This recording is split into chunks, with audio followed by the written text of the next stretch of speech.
Well, this must be the most magical place, I reckon, in the world right now. I'm with Chris Waller. Chris, the sun has set on what was the most remarkable day, and you and I are sitting on the Randwick Straight where Winx, for the final time, thundered down and did it yet again. A very special moment for us, obviously, but I've seen what this has been building into a sporting event that Australia's got behind, not just the racing people, the sporting people, and now the general public. And I think the only pressure on me and my team has been not letting Australia down, the world down. There's so many people from around the world who have been following this journey, which has been going for 4 years. Today was the final day, and she's done the job. Where did you watch the race from? I watched it in a little room with 3 or 4 close staff. As I do each and every one of her runs, each track there's been something different. To just go through the emotions yourself.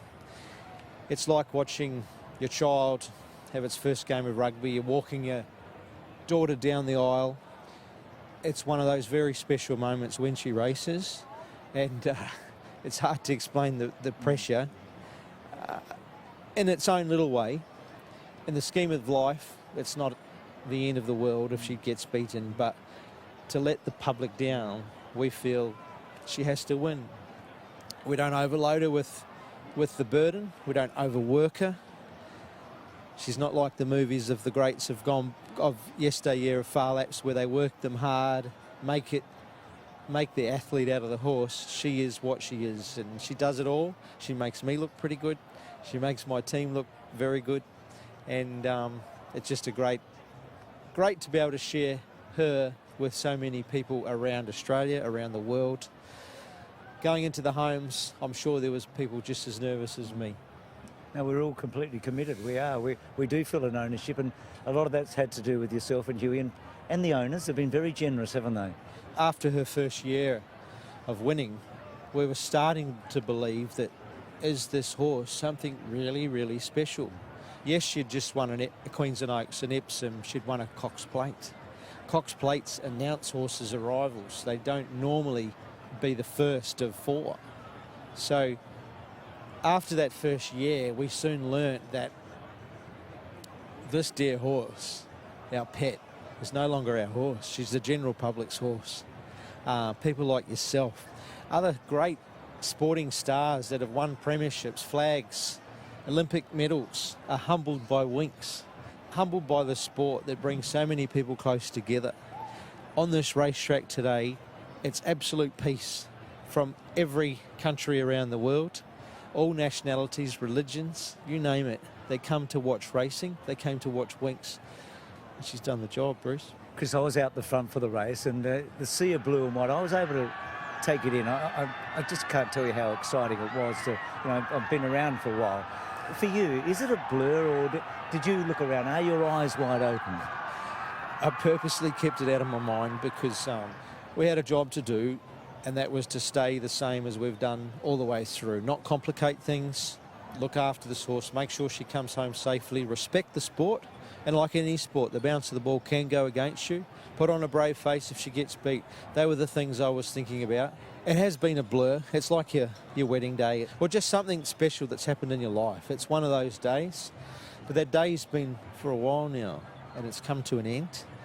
Now opens up the chapter of her being a mum.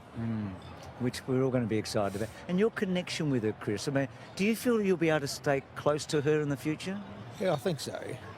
There'll always be a bond there. Yeah, and a bond that we've loved, and the emotions there, and we love that, Chris.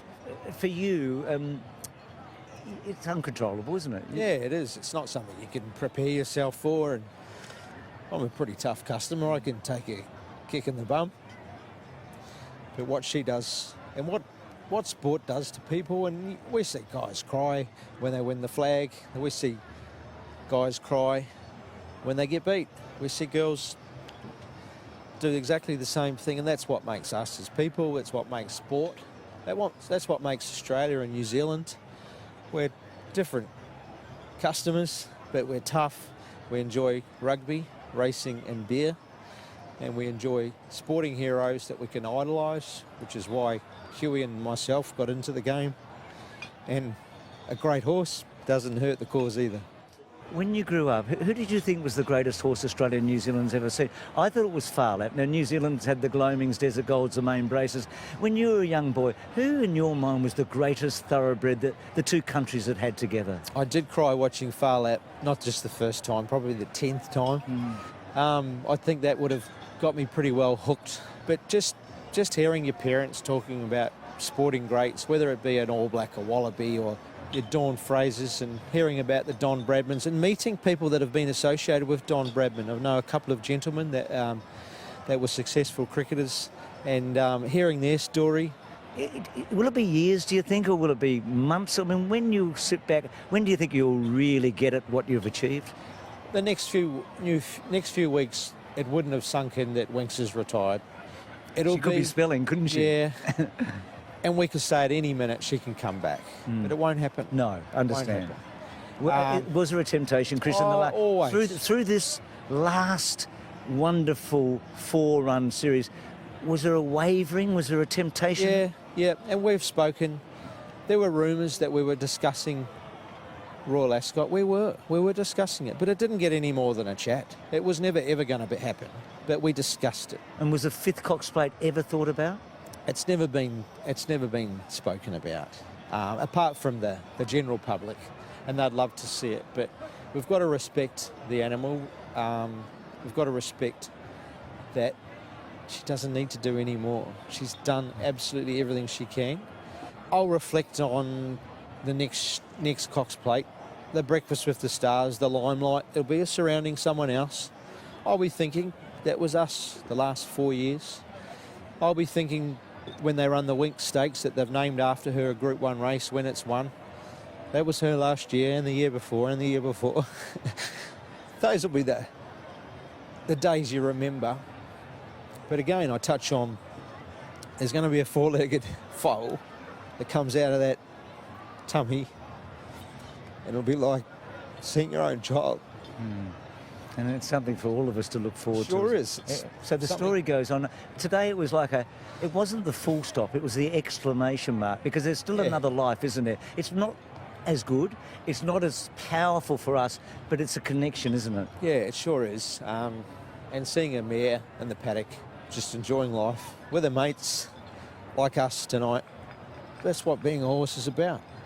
I'll wrap it up shortly, but what's she like? I feel like she's all-knowing. I feel like she knows her place when she walks through that tunnel onto this track, and when she goes out to the barrier, and when she goes... Is she an intelligent horse? She's a very intelligent horse. She's just a dead-set angel to work with. You saw the other side on Thursday morning, but... When she nearly kicked you. Yeah.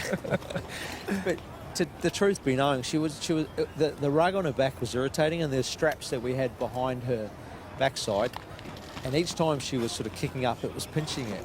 I knew I had to get it off. Once it came off, she was fine, but it was time to go. And later that morning, or the next 5 minutes, she's a perfect lady. There'll be children that'll come up and pat her, and she'll bow her head as the princess that she is. And that's Winx. It's a shame I just can't let everybody come and see her, but she's that one horse that everybody deserves to have a piece of and have ownership of. And as fans, you deserve it, and I'm sure you'll appreciate what she's done. And all my team's done. It's not just Chris, it's not just Hugh. What has done a fantastic job.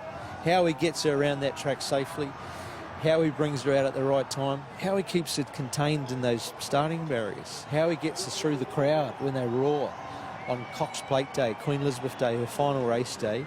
And then my staff at home, they're there now. She'll be on the aqua walker, cooling her legs down. They'll be there at 4 o'clock tomorrow morning, and they'll be there when she's gone. It's a devotion, isn't it?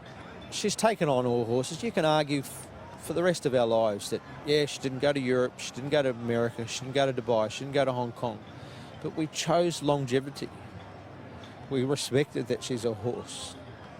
And you saw it today. Well, we'll finish. You are the mastermind of one of the great stories in the history, not of Australian racing, but Australian sport. And I think it goes even beyond that. So your intelligence with her and your skill and your devotion, I think, is legendary. And you're a Hall of Fame trainer without her, Chris, but with her, you're something else again. So congratulations. Thank you very much.